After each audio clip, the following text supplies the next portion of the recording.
succès dans votre entreprise. Vous n'avez pas une tâche facile. Et le métier des rabbins, c'est un métier tout à fait particulier, c'est pas fait pour un juif. C'est connu. Alors, mais difficile de commencer à parler du thème qui a été préconisé sans me référer à ce que nous avons lu hier. Vous savez que hier, nous avons lu dans la paracha le passage relatif aux explorateurs. Et quand on regarde cette période privilégiée de 40 ans, un peu plus de 40 ans, pendant lequel le peuple juif a été dirigé, coaché directement par Dieu, c'est unique dans l'histoire. Ça veut dire qu'il y avait 3 partenaires: le créateur, le peuple et l'interface. Je dirais presque transparent. Eh bien, quand on fait le bilan de cette période de 40 ans, on s'aperçoit que ça a été une période très mouvementée, mais une période où on voit que tous les épisodes, on en trouve une solution, sauf 2. Et 2 punitions ont été décrétées par Dieu, une à l'égard de Moïse, une à l'égard du peuple juif dans son ensemble, qui n'ont pas été pardonnées et qui ont été menées à leur terme. Celle qui concernait Moïse, c'était celle de lui interdire l'accès à la terre de Canaan. Pourquoi? Dieu lui avait demandé de parler au rocher, il a pris son bâton, il a frappé le rocher. Et quand on voit le texte qu'il en dit, c'est parce qu'il n'a pas sanctifié le nom de Dieu. Ça veut dire qu'il y avait une autre méthode de le faire, une la plus simple, celle de se conformer à ce qui lui a été demandé, 2, celle qui consistait à valoriser, à inciter la communauté à quelque chose de positif. Et le deuxième événement qui n'a pas été pardonné, c'est l'épisode des Merakelim, c'est-à-dire des explorateurs. Les explorateurs, c'est quoi? Le texte biblique nous dit que les enfants d'Israël, après être sortis d'Égypte, après avoir reçu la Torah, pas avant, comme condition, mais après, ont demandé à Moïse d'aller voir après tout ce qu'était cette terre qu'on leur promettait et où coulait le lait et le miel. Et puis, dès lors qu'il y a eu concertation, Dieu a accepté et il a demandé à Moïse d'envoyer des princes d'Israël, des chefs de tribus, des gens de valeur, de qualité pour aller explorer. Et il leur donne une mission sur le plan géographique, sur le plan économique, sur le plan sécuritaire, sur le plan religieux, à tous les niveaux. Et on voit qu'effectivement, ils reviennent au bout de 40 jours d'exploration et ils font un rapport objectif. Et ce rapport, on voit qu'il y a 2 clans qui se dessinent, 2 groupes qui se dessinent. L'un, celui constitué par 10 explorateurs, parce qu'il y en avait un par tribu, 10 explorateurs qui avaient fait un rapport tout ce qu'il y a de plus objectif, mais qui disaient que la situation est telle qu'on va dans le mur. Et 2 explorateurs qui ajoutaient un paramètre à ce descriptif, celui de dire, n'oubliez pas qu'il y a quelqu'un avec nous, qu'il n'y a pas que deux protagonistes, à savoir les Juifs et les peuplades et la terre à conquérir, mais qu'il y a aussi l'intervention de Dieu.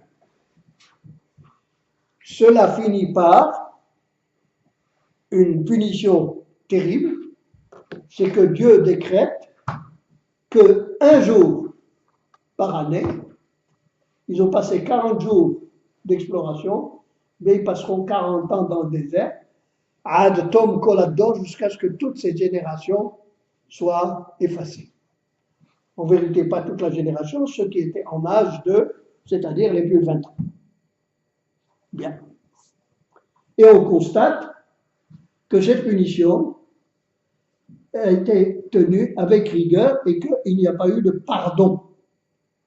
Alors que, par exemple, pour la faute du veau d'or, qui est autrement plus grave, Dieu a pardonné. C'est l'acte qu'il fallait faire. J'ai pardonné selon ton souhait. Et on voit bien d'autres fautes qui ont été commises par les Hébreux, des remises en cause d'autorité, des doutes, et on voit chaque fois que Dieu a pardonné. Bien. Description objective, je ne porte pas du tout. Le deuxième groupe, c'était qui? C'était Josué et Caleb. Bien. Moïse, finalement, malgré toutes ses sollicitations, meurt, mais vers la Yardène, de l'autre côté du Jourdain. Et Josué, fidèle serviteur de Moïse, prend la succession. Je vous le donne en 1000. Quelle est la première chose que fait Josué? Il envoie 2 explorateurs. Excusez-moi, il faut être fou. Il en était. Il a vu le résultat d'un compte-rendu objectif d'une situation. Et il a vu qu'on ne pouvait pas dominer ce genre de situation. Bon, je ne vais pas faire de parallèle avec le Brexit. Et Cameron qui s'est tiré une balle dans le pied. Ça veut dire quoi? Ça veut dire que vous pouvez lancer quelque chose et ne pas être sûr du tout du résultat, quelle que soit votre conviction. Et que c'est très risqué. Qu'est-ce qu'il fait Josué? Il envoie 2 explorateurs pour explorer la terre. Et contrairement aux explorateurs de Moïse, ce ne sont pas des princes, ce ne sont pas les chefs, ce ne sont pas les plus illustres, ce sont même des anonymes. On ne nous les cite même pas. Le texte biblique ne nous en donne pas le nom. Ils y vont et ils réussissent leur mission. Et nos sages se demandent quelle est la différence qu'il y a entre les missionnés de Moïse et les missionnés de Josué. J'ai lu une réponse qui est, me semble-t-il, géniale. Les missionnés de Moïse étaient les missionnés de chacune des tribus. Ils défendaient des intérêts sectoriels. Chaque représentant défendait les intérêts de sa tribu. C'est le résultat global qui n'était pas conforme. Alors que les missionnés de Josué, et le texte est encore une fois génial, je n'ai pas d'autre mot à ce propos, lorsque Rahab, c'est-à-dire l'aubergiste qui les avait accueillis, les cache des enquêteurs royaux de Jéricho, le texte nous dit Vatitz Peino. Elle l'a caché. Le texte aurait dû dire elle les a cachés. Pourquoi elle l'a caché? Parce que les 2 missionnés de Josué ont disparu derrière la mission. N'ont pas fait valoir des intérêts sectoriels aussi légitimes qu'ils soient. Mais ils ont disparu derrière la mission qui leur a été confiée, l'intérêt général.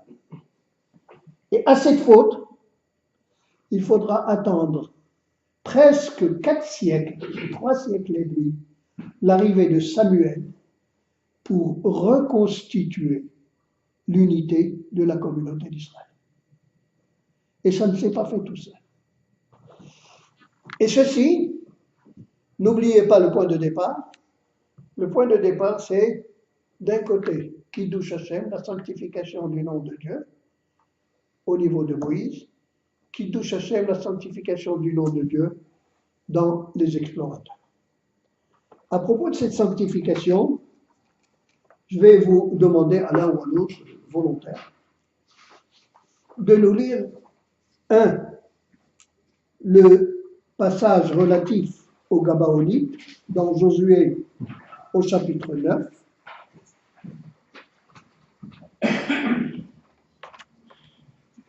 À partir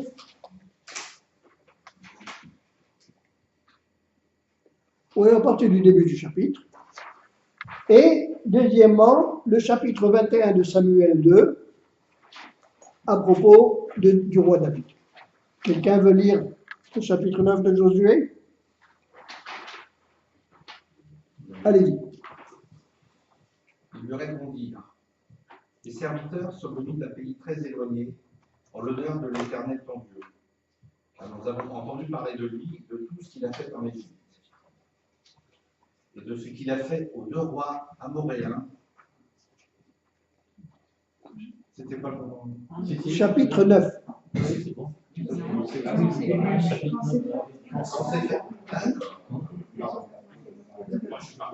Allez-y, à partir du verset 3, ce sera aussi bien. Mais comme vous voulez, allez-y. Quand ces faits vinrent à la connaissance des rois qui habitaient la rive du Jourdain, la montagne, la vallée et toute la côte de la Grande Mer jusqu'au Liban, Éthéens et Amoréens, Cananéens, Phérézéens, Évéens et Jébuséens, ils réunirent leurs forces d'un commun accord pour faire la guerre à Josué et tout Israël. Mais les habitants de Gabaon, en apprenant comment Josué avait traité Jéricho et Ai, eurent recours de leur côté à un stratagème. Ils se mirent en route, munis de provisions, chargèrent leurs ânes de vieux sacs, d'outres à vin usés, crevés et recousus, se chaussèrent de vieux souliers rapiécés, endossèrent des vêtements hors d'usage et n'emportèrent comme provision que du pain dur et tout moisi. Ils s'en allèrent ainsi trouver Josué au campement de Gilgal et lui dirent à lui et aux Israélites: nous venons d'un pays lointain et vous prions de conclure une alliance avec nous. Les Israélites répondirent à ces Évéens: peut-être habitez-vous dans notre voisinage, comment pourrions-nous faire alliance avec vous? Ils dirent alors à Josué: nous sommes tes serviteurs. Et Josué leur demanda: qui êtes-vous? D'où venez-vous? Ils lui répondirent: tes serviteurs sont venus d'un pays très éloigné en l'honneur de l'Éternel ton Dieu, car nous avons entendu parler de lui et de tout ce qu'il a fait en Égypte, et de ce qu'il a fait aux 2 rois amoréens qui demeuraient au-delà du Jourdain, à Sion, roi de Hesbon, et à Og, roi du Basan, qui résidait à Astaroth. Et alors nos anciens et tous les gens de notre pays nous ont dit: emportez des provisions de voyage, allez les trouver et dites-leur: nous sommes vos serviteurs, faites un pacte avec nous. Voyez notre pain, nous l'avions emporté frais de nos demeures quand nous sommes partis pour aller chez vous, et maintenant le voilà tout rassis, piqué de moisissure. Voyez ces outres à vin que nous avons remplies neuves, maintenant toutes déchirées, et ces vêtements et ces chaussures usées par l'extrême longueur du voyage. On accepta de leurs provisions sans avoir consulté le Seigneur. Josué leur accorda la paix, leur garantit par un traité la vie sauve, et les philarques de la communauté leur en firent serment. Or, 3 jours après la conclusion de ce traité, on apprit que c'était un peuple voisin qui demeurait dans la région même. Car les Israélites, ayant levé le camp, arrivèrent dans leur ville dès le 3e jour. Ces villes étaient Gabaon, Képhira, Béhéroth et Kiriath-Yearim. Toutefois, les Israélites ne servirent pas contre eux, parce que les philarques leur avaient fait serment par l'Éternel, Dieu d'Israël, mais toute la communauté murmura contre les philarques. Ceux-ci dirent à la communauté réunie: Nous leur avons juré par l'Éternel, Dieu d'Israël, dès lors nous ne pouvons toucher à leur personne. Voici ce que nous leur ferons, il faut les laisser vivre, si nous voulons provoquer la colère divine à cause du serment que nous leur avons fait. Alors les filarques leur dirent à quelles conditions ils garderaient la vie. Ils restèrent comme fendeurs de bois et porteurs d'eau, au service de la communauté. Selon ce que les filarques leur enjoignirent, Josué les manda et leur parla ainsi. Très bien. Je n'ai pas fait photocopier la suite. La suite, c'est tout simplement la mise en musique de ce qui avait été décrété, à savoir les convertir, à savoir sceller avec eux une alliance et leur affecter deux missions, celle d'être Shoavema et Mehot Me'etsi, bûcheron et puiseur. Et puis, le deuxième passage, c'est dans Samuel. En vérité, je saute un passage, celui où les Gabaonites ont appliqué ces conditions et où ils ont été mis à l'épreuve. Quelqu'un veut-il lire le chapitre 21 de Samuel 2? Allez-y. Il y eut une famine du temps de David durant 3 années consécutives. David consulta le Seigneur qui répondit: c'est à cause de Saül, cette maison de sang qui a fait périr les Gabaonites. Le roi manda les Gabaonites et leur parla. Les Gabaonites ne faisaient pas partie des enfants d'Israël, mais des Amoréens survivants. Les Israélites les avaient épargnés par serment, mais Saül, dans son zèle pour Israël et pour Juda, avait entrepris de les frapper. David donc dit aux Gabaonites: que dois-je faire pour vous et quelle expiation vous offrir pour que vous bénissiez l'héritage du Seigneur? Les Gabaonites lui répondirent: nous n'avons ni argent ni or à réclamer de Saül et de sa maison, ni aucun homme à faire mourir en Israël. Et il dit: que voulez-vous donc? Je vous l'accorderai. Ils dirent au roi: l'homme qui nous extermina, qui avait mérité notre ruine, notre disparition totale du territoire d'Israël, on nous livre 7 de ses fils, nous les prendrons devant le Seigneur sur la colline de Saül, qui s'est élu du Seigneur. Le roi répondit: je les livrerai. Le roi épargna Méphibosheth, fils de Jonathan, petit-fils de Saül, à cause du serment solennel qu'il avait échangé, lui, David et Jonathan, fils de Saül. Il prit les 2 fils de Rikba, fille d'Aïa, avait donné à Saül, Harmonie et Méphibosheth, et les 5 fils que Michal, fille de Saül, avait donné à Adriel, fils de Barzillai de Méchola. Et il les remit aux Gabaonites, qui les pendirent sur la montagne devant le Seigneur, et tous les 7 périrent ensemble. Ils furent mis à mort dans les premiers jours de la moisson, au commencement de la récolte des orges. Rikpa, fille d'Aïa, prit un sac qu'elle étendit pour son usage sur la terre depuis le commencement de la moisson jusqu'à ce que l'eau du ciel tombât sur elle. Et elle ne permit ni aux oiseaux du ciel d'approcher de ses corps le jour, ni aux bêtes sauvages la nuit. Et donc, un dernier verset. Et donc, il fut dit à David ce qu'avait fait Ritzpa. Voilà donc le deuxième récit. Ce deuxième récit nous parle de quoi? De ce qu'il y a eu une famine. Il n'y a pas eu de pluie. 3 ans de suite. Et c'est le Talmud qui va nous expliquer ce passage. Ce passage dans le Talmud, c'est dans Yevamot, le traité de Yevamot, en page Aïn Het Amoud Bet, c'est-à-dire 78b. Sur la base du Mishnah, le Mishnah, ça veut dire un texte de loi composé par des Tanaïm, Mamzerim ou Netinim, les bâtards, je traduis rapidement, pour définir le mot bâtard. Netinim, les Netinim, ce sont les Gabaonites, ceux qui ont été donnés. Asurim, mais Isuram, Isur'ola, ne peuvent pas être convertis, ne peuvent pas se convertir. Et leur interdit est éternel.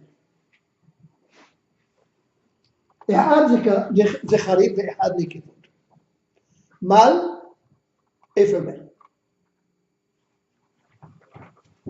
Une affirmation qui a ses sources.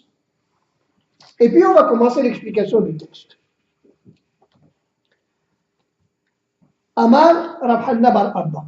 Vient un Amora et il nous dit la chose suivante. Netinim, David Gazar Aleh.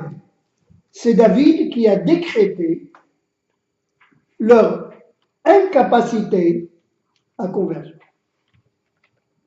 Jamais les accueillir.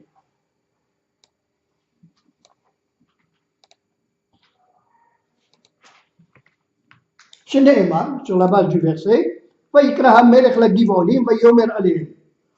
il a convoqué les Gabaonites, le texte que nous avons lu tout à l'heure, et il leur a dit les Gabaonites ne sont pas juifs. Je ne sais pas si vous vous rendez compte de ce que ça peut signifier. C'est énorme. C'est une bombe. Pourquoi? Qui est David? Arrière-petit-fils de converti. Qui sont les Gabaonites? Des convertis depuis plus de 4 siècles. Monsieur se permet de venir dire cela, leur conversion est invalidée, ou en tout cas si elle est validée, ils ne peuvent pas être associés à la communauté d'Israël. Jamais. Il faut le faire. Hein? Pourquoi? Il faut le faire. Alors pourquoi? Maïtama, pourquoi? Gazar Alayo, pourquoi il a décrété cela? Dirtiv, David. Nous avons un verset qui dit il y avait une famine à l'époque de David. Shalosh Shanim Shana Ahar Shana. 3 années, une année après l'autre. Le texte que nous avons lu. Shana Rishona Amar.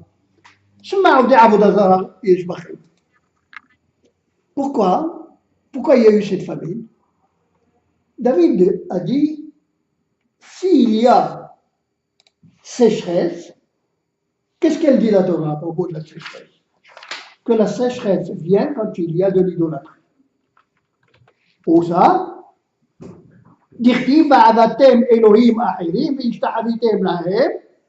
vous servirez d'autres dieux et vous vous prosternerez devant eux.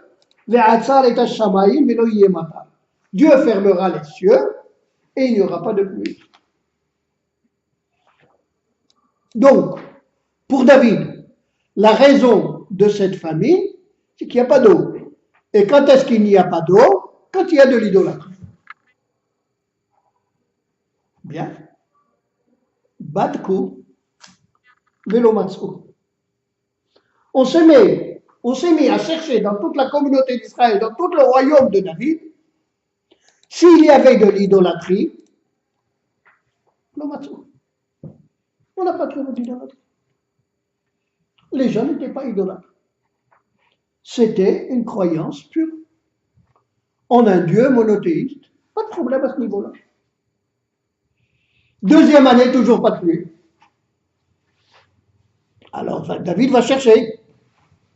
Et il va chercher quoi? Il va chercher un autre texte qui met en rapport la sécheresse avec une quelconque faute de la communauté d'Israël.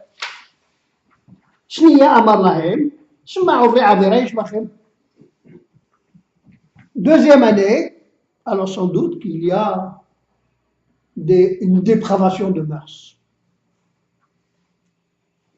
D'où on sait que quand il y a dépravation des mœurs, il y a sécheresse, il n'y a pas de pluie. Dirtiv, il y a un verset. Vaïman orevevim, ou malkosh lohaya. Umetsa Ishazona Hayal. Donc,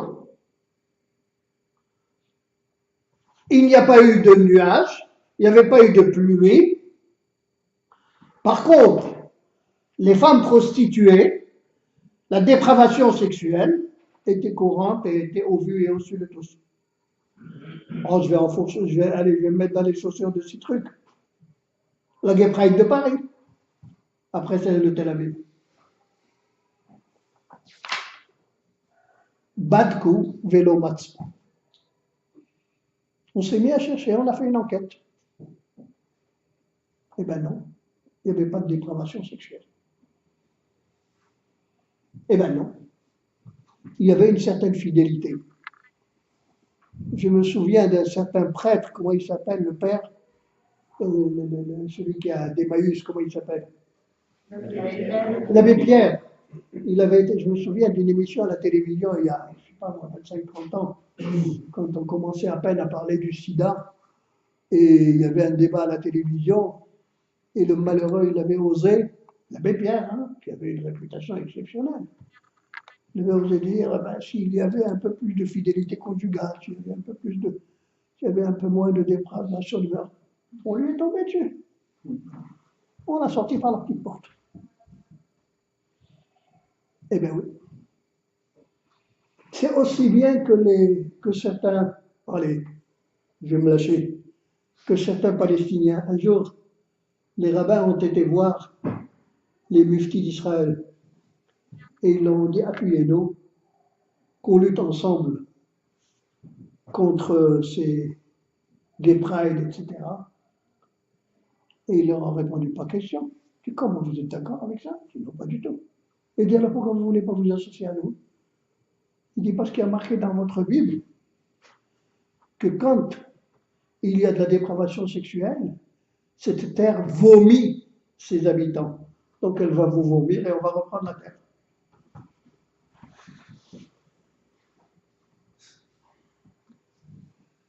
Donc, il n'y avait pas d'idolâtrie et il y avait des mœurs correctes.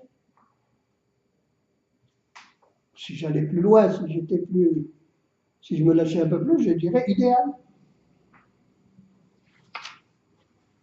Shlishit, la troisième année, Amar Lahem, Shema Poske Tzedaka Barabim Yeshbachem.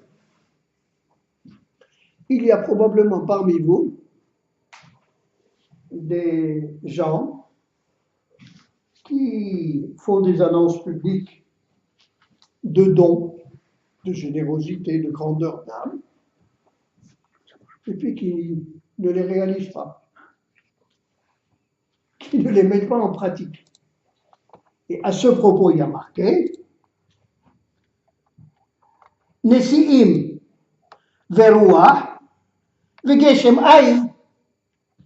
Il y a des nuages, il y a du vent, il n'y a pas d'eau, il n'y a pas de pluie. Ish mithalel vematat shek. Chacun se glorifie de dons supposés. De m'as-tu vu? Badku velo matsu. On a fait une enquête et on n'a pas trouvé.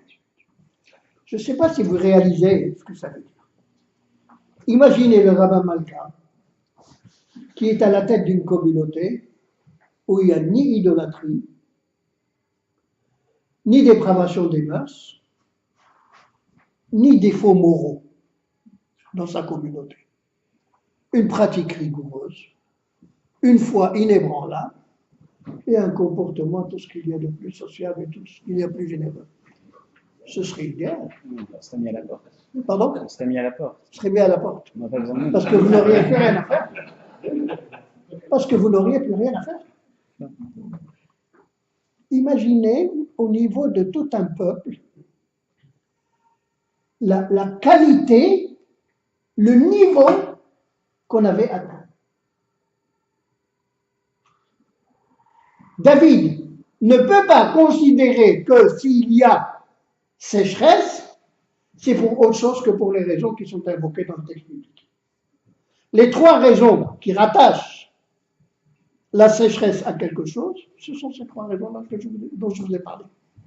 Et les trois touchent trois domaines différents, et les trois, Batko Velomatso, on a cherché, on n'a pas trouvé. Tout était parfait. Qu'est-ce qu'il fait David? En haddavar taloy el labi. La faute, ce n'est pas la faute du peuple. La faute, c'est une faute royale, c'est une faute structurelle. Il y a donc quelque chose à corriger quelque part. Ou dans mon domaine, dans le domaine qui est de ma compétence. Miyad, Vaïvakesh, David, et Pene Hachem. Qu'est-ce qu'il fait David? Il va demander, il va consulter Dieu. Et comment on consulte Dieu à l'époque de David? Il a marqué El Pene Hachem. Qu'est-ce qu'il dit El Pene Hachem? Maïli, comment il a fait? Comment on consulte? Amar Rish Lakish, Shisha'al Be'urim Betumim. Il a été demandé au grand prêtre de consulter le pectoral. Et d'où je sais que c'est ça qu'il a fait? Maïmashma, d'où tu l'apprends, d'où tu le sais ça? Amar le Rabbi Elazar, Atia Pene Pene. Vous savez que dans la Bible, la méthode de référence, elle est très simple. Lorsque vous prenez un livre, quel qu'il soit aujourd'hui, et qu'on vous parle d'un concept, et qu'on veut vous donner quelques éléments relatifs à ce concept, on met un petit 1, on met en bas, se référer à. Dans la méthodologie exégétique, c'est pas ça. On ne met pas de petit 1, on ne met pas d'astérix. On emploie un radical qui vous fait penser à un autre radical qui vous décrit la situation. C'est le même radical qui est employé. Et alors, donc il a dit, Péné, Péné, il est allé voir la face de Dieu. Or, quand est-ce qu'on nous parle de la face de Dieu? Vaïvakesh David et Péné Hachem. Donc David a consulté la face de Dieu, Uktiv Hatam, et à propos du pectoral, il y a marqué, Vesha'al lo b'mishpat ha'urim. Il a consulté par la voie du pectoral. Bon, c'est toute une histoire, l'histoire des Olim et Tumim, comment ça passait, comment ça fonctionnait. D'abord, je ne suis pas Kohen Gadol, et ensuite, c'est toute une histoire et qu'il faut donc analyser en soi. L'Ifneach. ויאמר השם אל שאול ואל בית הדמים על אשר המית הגבעונים. Et donc, quelle est la réponse qu'il a donnée Dieu? Il a donné une réponse, il a donné un verset. Quel est le verset? C'est à cause de Shaoul et de la maison sanguinaire quand il a fait mettre à mort les Gabaonites. Bon. Quelle est la réponse de Dieu? Réponse simple. Tout ça, c'est à cause de Saül, cette maison sanguinaire, parce qu'il avait tué les Gabaonites. Et le Shaoul, pourquoi à propos de Shaoul? C'est à cause de Shaoul. Shlonishpat Kahalacha. Saül, le roi Saül, on ne lui a pas rendu les honneurs royaux au moment de sa mort. Donc, il y a une faute encore structurelle qui est à la charge de David, c'est que Saül est mort avec son fils Jonathan au cours d'un combat et il ne leur a pas été rendu les honneurs dus à leur rang. Ve'el bet adamim, maintenant la maison sanguinaire, al asher hemit et agiv'odim, parce qu'il a fait mettre à mort les Gabaonites. Alors le Talmud pose la question. Et on a vu que Saül avait fait mettre à mort les Gabaonites.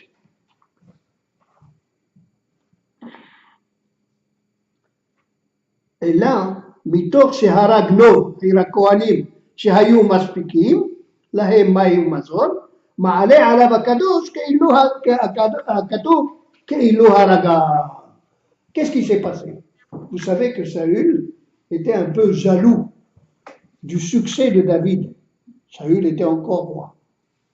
Et David s'était une fois réfugié dans la ville de Nob. La ville de Nob était une ville de prêtres. Et cette ville de prêtres, donc, avait pour serviteurs les Gabaonites, qui étaient leurs puiseurs d'eau et qui étaient leurs bûcherons. C'est eux qui leur fournissaient ces deux éléments majeurs primordiaux que sont l'eau et le feu. Et donc, Saül a appris que David s'était réfugié à Nob. Effectivement, le bouclier de Goliath était à Nob. David s'était réfugié là-bas, il était affamé avec les hommes. Et il avait demandé à manger. Et les Kohanim lui avaient répondu, on ne peut pas te donner à manger parce que tout le manger que nous avons, c'est de la terre au bas. Il n'y a que les Kohanim qui peuvent en manger. Bref, on avait réussi à trouver des aliments qui pouvaient être consommés par des Israélites. Et ils lui ont donné. Et David avait continué son chemin. On est venu dire à Saül que la ville de Nob avait apporté de l'aide à David. Et donc, Saül est arrivé. Il a fait mettre à mort tous ses Kohanim. Et les Gabaonites qui étaient là, par ricochet, n'avaient plus de moyens d'existence. Et c'est donc Saül qui était responsable de leur mort. Donc, on lui en tient rigueur.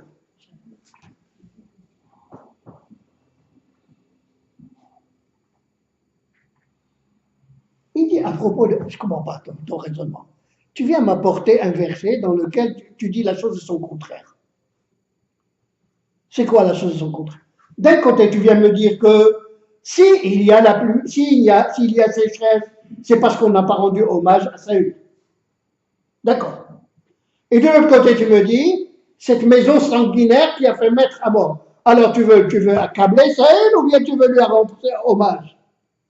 Qu'est-ce que tu veux? Quelle cause tu plaides? Tu dis la chose de son contraire.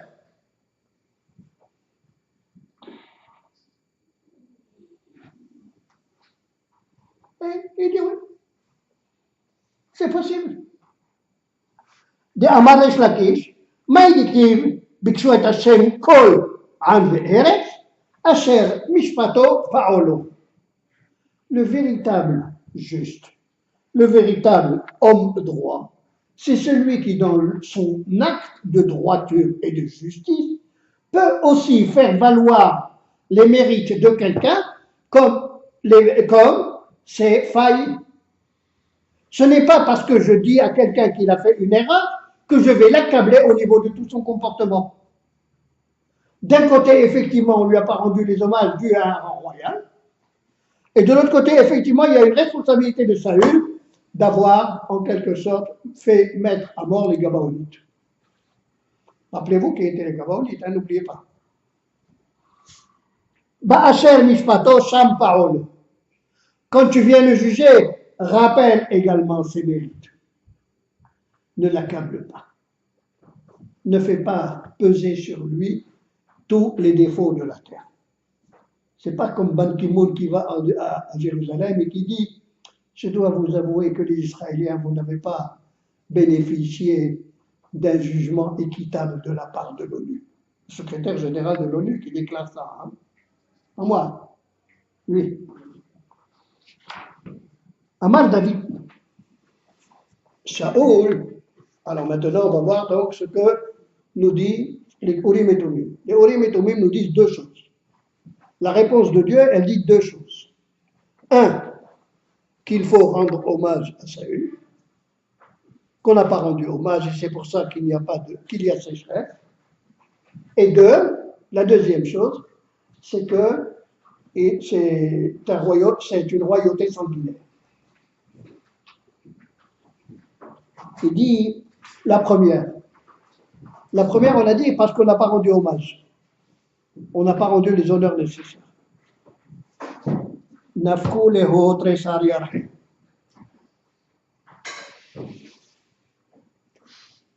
Il y a déjà plus de 12 mois qu'il est mort. Qu'est-ce que tu vas venir maintenant me refaire des éloges funèbres? Au bout de 12 mois, c'est terminé. Qu'est-ce que tu vas venir? Donc, laissons ce chapitre à part.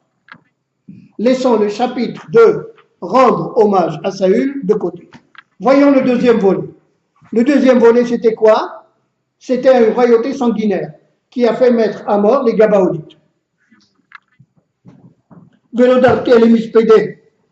Et donc, au bout de 12 mois, qu'est-ce que tu vas venir faire des SPD, des éloges funèbres? Des ténèbres. Maintenant, les Gabaonites. Nikainho, on va essayer. On va les appeler, on va les convoquer, et on va essayer de trouver un terrain d'entente avec eux. Vaïkra Hamelech Lagdevodim, le fameux texte que vous avez lu. Et donc, David a convoqué les Gabaonites. Et il les convoque. Et il leur dit, Vaïkra Hamelech, Vayomer Alehem, Maï'ese Lachem, Ubame Akaper, Ubarcho Etna Halat Hashem. Qu'est-ce que je peux faire pour vous? Comment faire expier cette faute? Comment trouver une solution à ce problème? Dites-moi, quelles sont vos exigences? Les Gabaonites répondent. On n'a pas de conflit d'argent avec Saül, ni avec sa maison, ni avec ses descendants. Et nous n'avons pas de conflit d'Ikhlal avec lui. Lâchez-nous. Donne-nous 7 de ses descendants, on les pendra devant Dieu. On n'a aucun conflit avec Saül. Donne-nous 7 descendants et on va les pendre. Mais Faïès fait le païsien. Il a essayé de tempérer la situation. Soyez raisonnable. Impossible. C'est ça leur exigence. C'est ça qu'ils exigent. Amar, Shelosha Simani Yesh Be'ummazo.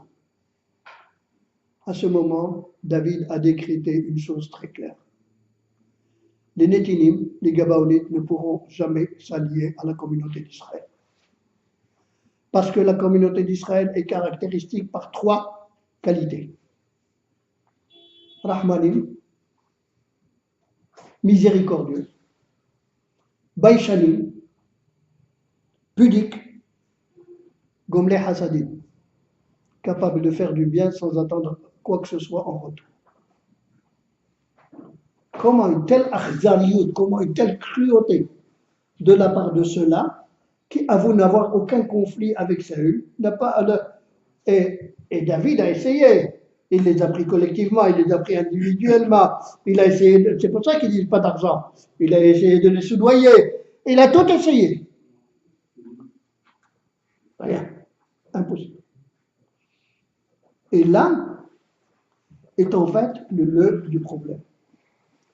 Chaque fois que vous entendez parler de qui est juif, vous vous redressez et vous attendez la suite. La suite, ça veut dire, je crois qu'on vous demande. Hein? Ah, bon, alors je vais me dépêcher. Et donc, la mère est juive, les qualités, est-ce qu'il est Kohen, la qualité de Kohen, il l'acquiert par le père ou par la mère, le rachat du premier-né, est-ce qu'il se fait par le père quand il est le premier-né du père ou le premier-né de la mère? Quelle est sa qualité? Et ici, nous sommes partis du Mishnah en disant que, encore une fois, rappelez-vous que je n'ai pas défini le terme mamzerim, les bâtards et les nétinim, l'homme ben Israël ne peuvent pas être juifs, et Isuram, Isuram, et leur exclusion est éternelle. Elle est radicale. Et ici, on voit que sur un tout autre chapitre, à un tout autre niveau, David vient décréter, David, fragile parmi tous les fragiles, ne l'oubliez pas, lui-même arrière-petit-fils de converti, descendant de Ruth, ne l'oubliez pas, vient décréter que des gens qui ont été convertis et à propos desquels le texte avait dit, alors qu'on les avait attrapés sur le fait qu'ils avaient trompé la communauté d'Israël. Les chefs avaient dit, du fait que nous avons donné notre parole, nous ne reviendrons pas dessus, parce qu'il y a un problème de Kiddush Hashem, un problème de sanctification du nom de Dieu. Donc nous maintiendrons notre position et nous maintiendrons la convention qui a été scellée avec eux, leur conversion et leur acceptation. Mais David va venir dire, hop là, pas au-delà. Parce que sur le plan moral, ils ne peuvent à aucun moment prétendre à une association avec le clan d'Israël. On voit là quelque chose qui peut défriser, quelque chose qui peut froisser, quelque chose qui peut gêner. Parce que ce sont des qualités, allez, lâchons le mot. Souvent, qu'est-ce que vous entendez? Pas d'amalgame, s'il vous plaît. De généralisation. Moi, je le fais. Moi, je le constate. Et David le fait. Et David, c'est pas n'importe qui. Je vous prends encore 2-3 minutes pour ne pas... David est obligé de se soumettre à l'injonction des Gabaonites. Et il s'y soumet. Et David avait scellé une alliance avec Jonathan, comme quoi il protégerait sa descendance. Et le texte biblique nous dit qu'il a réuni 7 descendants. Et il les a livrés. Et le Talmud, vous croyez qu'il va lâcher David? Et qui t'a permis de donner cela et pas d'autres? Et le texte du Talmud nous dit non, pas du tout, c'est pas lui qui les a choisis. Il les avait fait passer devant l'Arche sainte. Ceux qui étaient passibles de mort ont été retenus et les autres ont été relâchés. Très bien. Et tu me dis pourtant que Méphibosheth, le descendant de Jonathan, était là-dedans? Oui, il avait été relâché et David a prié pour lui. Et pourquoi il a pris Méphibosheth? Et pourquoi il a prié pour Méphibosheth? On est quoi, dans une république bananière? Pourquoi il n'est pas intervenu pour les autres? De deux choses l'une, ou bien tu te places sur le plan moral, ou bien tu te places sur le plan légal. Et le texte me dit, arrive à cette conclusion phénoménale. Je terminerai par ça. 2 fois, à 2 niveaux différents, là et un peu plus loin. Pourquoi je dis un peu plus loin? Parce qu'effectivement, il leur a livré les 7, ils les ont pendus, et ils sont restés pendus pendant 6 mois. 6 mois! Depuis le moment des moissons jusqu'au moment des pluies. Et, mais pourtant c'est interdit par la Torah de laisser qu'une dépouille sur sa potence la nuit. Et 2 fois on m'apporte ce décret, cette phrase choc. Mutav la'akor ot ahad min ha-Torah velo lehalel shem shamayim. Mutav la'akor ot ahad velo lehalel shem shamayim. Il est préférable, écoutez bien, de déformer, de déraciner, d'extraire, de soustraire une lettre, un mot, un verset de la Torah plutôt que de profaner le nom de Dieu. Il est préférable de modifier le texte de la Torah plutôt que pour sanctifier le nom de Dieu. Ce qui vous montre le choix de David. David s'est attaché à un niveau moral. Lorsqu'on a établi, lorsqu'on a balisé, lorsqu'on a statué sur l'origine de quelqu'un, alors on est dans une situation X qui est la situation juridique. Ce n'est pas gagné pour autant. Il y a un autre niveau. C'est le niveau moral auquel on doit aspirer, auquel on aspire. Et c'est celui-là qu'exige le roi David. Je suis désolé de ne pas avoir plus de temps.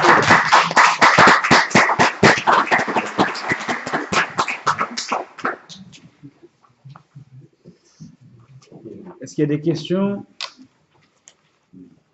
dans l'Assemblée? Non. Alors, il ne me reste qu'à remercier le rabbin Eldad pour ses propos sur la question de qui est juif, ce qui est d'autant plus intéressant que ça part d'un texte qui, a priori, ne paraît pas être en rapport, en lien.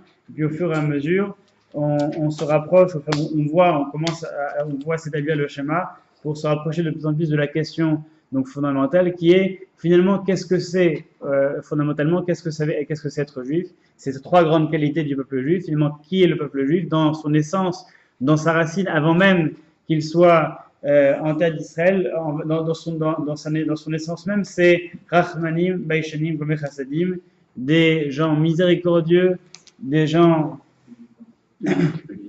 pudiques et des gens qui prodiguent le bien autour d'eux. C'est ça qui caractérise fondamentalement le peuple d'Israël, qui est juif. Toute personne qui s'y rattache à part ses qualités, bien d'une manière se rattache à l'essence du peuple juif. Ce n'est pas parce qu'on est né juif que du coup on peut se targuer d'avoir cela. Il faut aussi mériter d'être juif. On a l'exemple du roi David qui a pris une décision très difficile. Et encore une fois, nous remercions le rabbin Eldad pour ce brillant témoignage. Merci à vous. Donc le prochain intervenant, ce sera le Dayan, le Rav Tegoul, qui va intervenir dans 5 minutes sur le sujet de la cache-route. Donc il y a déjà des questions qui ont été posées par Internet entre-temps. Et vous aurez la possibilité de lui poser vos questions. Il va intervenir pour nous donner des informations sur ce qui n'est peut-être pas assez connu dans le cadre de la cache-route. Si vous avez des papiers, soit vous les gardez, soit vous me les donnez, parce qu'on ne peut pas les mettre à la poubelle.